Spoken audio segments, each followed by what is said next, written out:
প্রিয় দেশের স্বার্থে অতীতে আমরা একসাথে কাজ করেছি, আগামীতেও দেশের স্বার্থে ইনশাল্লাহ আমরা একসাথে কাজ করব। তারেক রহমান সাহেব সহ বিএনপির নেতৃবৃন্দ একই আকাঙ্ক্ষা ব্যক্ত করেছেন, আমরাও একই আকাঙ্ক্ষা ব্যক্ত করেছি।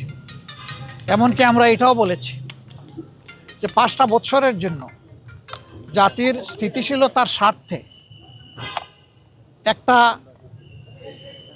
সুন্দর পরিবেশ ফিরিয়ে আনার স্বার্থে আমরা সবাই মিলেমিশে ভালো কোনো চিন্তা করতে পারি কিনা সেটাও আমাদের চিন্তা করা দরকার।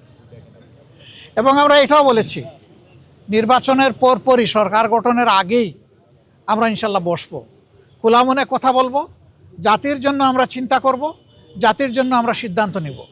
আপনারা দোয়া করবেন আমরা সবাই যেন ম্যাডাম যে ঐক্যের জায়গাটা পাটাতন যেটা তৈরি করে দিয়ে গেছেন তার উপর দাঁড়িয়ে আমরা যেন আমাদের দায়িত্ব পালন করতে পারি।